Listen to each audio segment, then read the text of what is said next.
Domingo, meio-dia, almoço e ferrovia. É hora de abrir o baú da memória e contar uma história.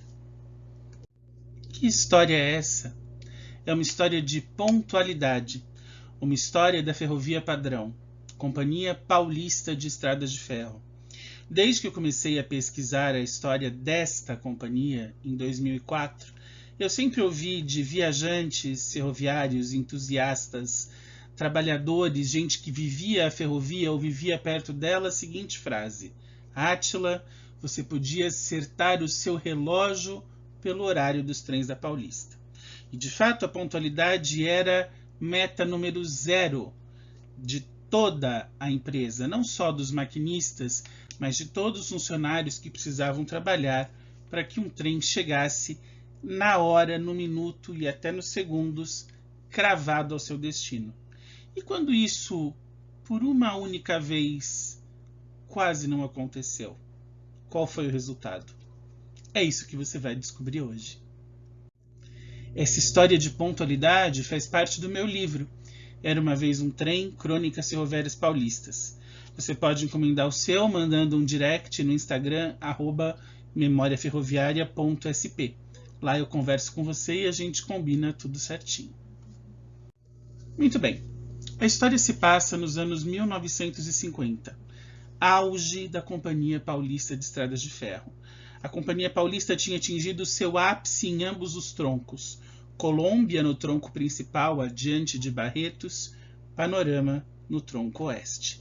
Havia muitos trens que partiam de São Paulo, com locomotivas da Santos Jundiaí, chegavam a Jundiaí, faziam uma troca de locomotivas para uma locomotiva da Companhia Paulista, normalmente uma possante elétrica V8, como a que abre este vídeo, e seguiam, se no tronco principal, com a V8 até Rincão, e trocavam então para Barretos por uma locomotiva a diesel, se pelo tronco oeste, com a V8 até Cabralha Paulista, onde eram substituídas as elétricas também por locomotiva a diesel, até Panorama.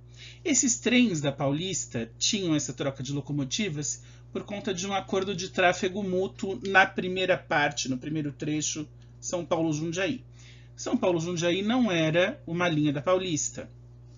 São Paulo-Jundiaí era uma linha da antiga São Paulo Railway, depois Estrada de Ferro Santos-Jundiaí, onde havia um acordo de livre tráfego. O que significa um acordo de livre tráfego?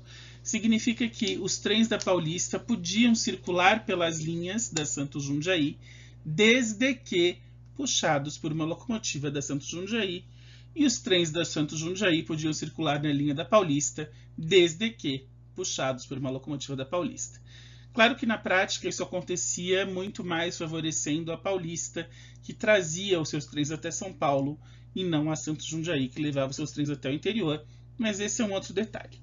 Bom, esses trens, eles tinham designações na Paulista. E a designação mais famosa dos trens da Paulista nos anos 50 era a designação R, o trem R da Paulista. R do quê? De rápido.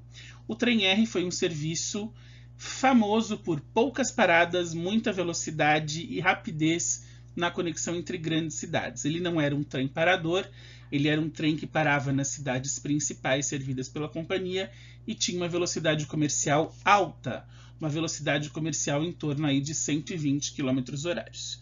Esses trens tinham numerações, então era R para indicar rápido, numerações ímpares para os trens que saíam de São Paulo e Jundiaí sentido interior, então R1 era o primeiro trem que saía, depois R3, R5 partindo de São Paulo, numerações pares na direção Panorama Jundiaí-São Paulo, R2, R4, R6, R8 e por aí vai. Havia vários trens rápidos por dia, além dos trens paradores, como eu disse para você. Pois bem, um trem rápido no ano de 55 ou 56 era comandado pelo maquinista Francisco Vicente. Francisco Vicente, que tinha o apelido de Tostão, porque era um sujeito muito baixinho. Tostão era uma moedinha que existia nos primórdios do século XX, quando ainda falávamos em réis. Tostão era a menor moedinha, como se fosse hoje uma moedinha aí vai de 5 centavos ou até a nossa saudosa moedinha de 1 centavo. O Tostão, esse baixinho no tamanho e grande na competência, vinha com um trem R, um trem rápido que deveria encostar na estação de Jundiaí às 11 horas e 29 minutos da manhã para que fosse feita a troca de locomotivas. Sairia Tostão com a sua V8, entraria muito possivelmente uma inglesa, uma English Electric da Santos Jundiaí, para levar o trem até São Paulo. Vale lembrar que os trens R eram compostos pela última palavra em luxo e conforto da Companhia Paulista dos anos 50. Os carros de aço carbono, quase que eu falei caborno, os carros de aço carbono Pullman Standard, então recém-adquiridos. Tostão deveria então deixar o trem às 11h29 na estação da Santos Jundiaí, estação principal de Jundiaí, que serve até hoje a CPTM. Guarde essa informação. Bom, eu disse que ele vinha no trem rápido, no R. O R saía de Campinas direto para Jundiaí. Os trens paradores faziam entre Campinas e Jundiaí 3 paradas. Saíam de Campinas, paravam em Valinhos, saíam de Valinhos, paravam em Vinhedo, saíam de Vinhedo, paravam em Louveira, de Louveira seguiam para Jundiaí. Como era o R, ele não fazia Valinhos, Vinhedo, Louveira. Era Campinas, Jundiaí e Campinas, Jundiaí no pau. Velocidade altíssima. Muito bem. O trem deixou Campinas, pontualíssimo dentro dos horários, acelerando. Porém, entre Vinhedo e Louveira existe um pequeno aclive. A linha não é exatamente plana. Quando o trem estava entre essas cidades, entre Vinhedo e Louveira, houve uma perda de voltagem. Vale lembrar que a V8 é uma locomotiva elétrica, portanto, a energia que ela recebia, né, não existem mais, não rodam mais, vinha de uma catenária, de um fio, que a gente também chama de rede aérea ou catenária, ao qual a locomotiva se conecta por um pantógrafo. Então, ela levanta o pantógrafo, recebe energia, a energia entra na locomotiva elétrica, é transformada em energia mecânica por motores da locomotiva, e aí a locomotiva roda. A tensão elétrica na Companhia Paulista era uma tensão fixa, uma tensão de 3.000 volts, ou seja, para que o trem rendesse o que deveria, para que o R pudesse cruzar ali aos seus 120 km horários, deveria haver uma estabilidade de tensão. A tensão deveria se manter em 3.000 volts, já que era uma tensão de corrente contínua. Porém, justamente perto do trecho de aclive, houve uma queda na tensão para algo em torno de 2.500, 2.400 volts, ou, vamos dizer ali, 10% de perda, né, em relação, ou mais, né, 20% de perda, em relação, entre 10% e 20% de perda em relação ao que deveria haver. De 3.000 para 2.500, 2.400, subindo para 2.600, mas enfim, uma voltagem oscilante. Bom, com isso, o trem não conseguiu manter a velocidade, o trem perdeu velocidade. Ora, você não precisa ser muito esperto. Velocidade é espaço sobre tempo. Se você diminui a velocidade para percorrer o mesmo espaço, você precisa aumentar o tempo. Só que aumentar o tempo significa o quê? Atraso. E lembra, essa palavra não existia no dicionário da Companhia Paulista. O Tostão ficou preocupado, não tinha celular, não tinha como mandar o WhatsApp, não tinha como avisar o problema, não tinha como fazer esse relato. Ele percebeu a queda da voltagem, percebeu que o trem ia perder velocidade e que quando houve a recuperação da tensão normal, voltou às 3.000 volts, ele chegaria a Jundiaí praticamente 5 minutos atrasado. Não, isso não podia acontecer. Não podia chegar 5 minutos atrasado. O Tostão era um maquinista experiente, ele conduzia os trens de luxo da Paulista, conduzia também as viagens da diretoria, e ele imediatamente pensou, bom, eu preciso tirar esse atraso. Virou-se para o seu ajudante, de nome Oswaldo, e disse, Oswaldo, nós vamos acelerar o trem além do permitido. Alguns trechos que eram 90 por hora, ele passou a 100, 105, 110, e nos trechos de velocidade 120, acelerou um pouquinho mais, chegando aí até 130. Portanto, pau na máquina e foi com o trem. Ele só diminuiu em 2 ocasiões. Primeira, para cruzar a estação de Louveira, já que dentro de estação e dentro de área urbana havia uma limitação maior na velocidade do trem. E a segunda, numa curva, que é uma curva já em Jundiaí, se aproximando de Jundiaí, que é a curva de Corrupira, que é uma curva mais fechada, e aí, obviamente, o trem não poderia ir a uma velocidade tão alta. Mas nas demais, ele acelerou. O ajudante falou, mas Tostão, não vai dar nenhum problema? Ele falou, não se preocupe, eu conheço muito bem essa linha, é uma linha excelente, a locomotiva V8 é muito confiável, e o trem que está aí atrás é muito estável. Vale lembrar que o trem R da Paulista era um trem com 11 carros. Seguinte informação: um carro bagagem correio, um carro restaurante, 4 carros de primeira classe, 4 carros de segunda classe e um carro Pullman, que era uma espécie de super primeira classe. Era um carro com pouquíssimas poltronas, reclináveis, coro legítimo, ar-condicionado, serviço exclusivo de garçons, enfim, era o ultra luxo das ferrovias.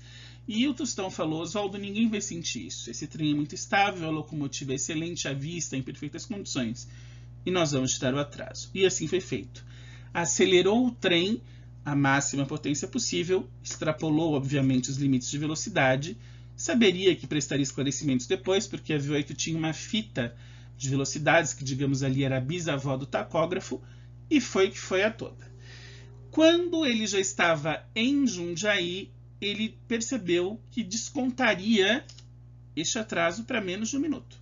Atraso que ficaria aí em torno na casa de 30, 40 segundos. Porém, quando o trem entrou na linha 2 é a linha de sentido Jundiaí, linha interior Jundiaí, quando o trem veio pela linha de tráfego 2 e passou ao lado dos escritórios da Companhia Paulista de Estradas de Ferro, no seu enorme complexo de escritórios e oficinas de Jundiaí, estava na janela da presidência, sim, Jaime Pinheiro de Ulloa Sintra, o engenheiro Jaime Sintra, um dos maiores presidentes da história da Paulista. Ele sabia de cor o horário de todos os trens. E ele costumava ficar na janela com o seu reloginho de bolso, tirava do bolso, ficava com o relógio na mão, conferindo o horário dos trens. Bom, dito e feito, quando eles se aproximaram dos escritórios, ele diminuiu um pouquinho a velocidade, abriu a janela, a V8 tinha uma janelinha lateral, para fazer um aceno, e o Dr. Jaime Sintra olhou para o Tostão e fez aquele gesto assim, ó. Vamos ver aqui, fez isso aqui. E aquele gesto de mãe quer dizer, algo deu errado.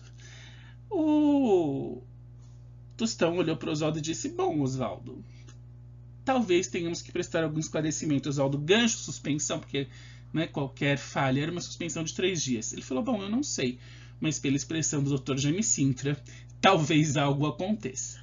Muito bem, passaram por lá, se dirigiram para a estação, encostaram o trem com menos de 1 minuto de atraso. Vou repetir, menos de 1 minuto de atraso. Cerca, como eu disse, de 30 ou 40 segundos além das 11h29. Na estação da Santos Jundiaí, nenhum comentário, ninguém nem percebeu que o trem da Paulista estava 40 segundos atrasado. Eles desceram, desengataram a locomotiva, entraram na linha de manobra, e aí veio um funcionário, o chefe da estação, atrás do maquinista e disse: seu Francisco, tem um recado para o senhor recolher a locomotiva ao depósito e comparecer à sala da presidência da Companhia Paulista de Estradas de Ferro. Sim, meus amigos, comparecer à sala da presidência da Companhia Paulista de Estradas de Ferro para dar conta de um atraso de menos de 1 minuto.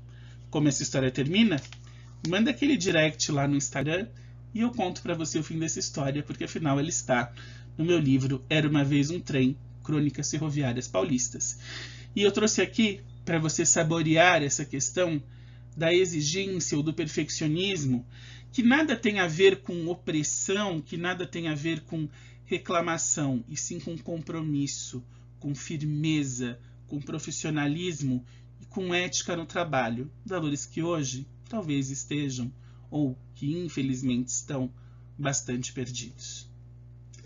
Quem me contou essa história foi um amigo querido, Jorge Vicente Neto, filho de Francisco Vicente, filho de Tostão. Jorge, que vocês veem na foto, é um parceiro, alguém que incentivou demais o meu trabalho de pesquisa para as ferrovias, me contou várias histórias do seu pai. Jorge nos deixou em 2013 e onde ele estiver, tenho certeza que abençoa a continuidade desse trabalho, e é a ele que eu ofereço esse vídeo e deixo a minha grande admiração e minha enorme saudade.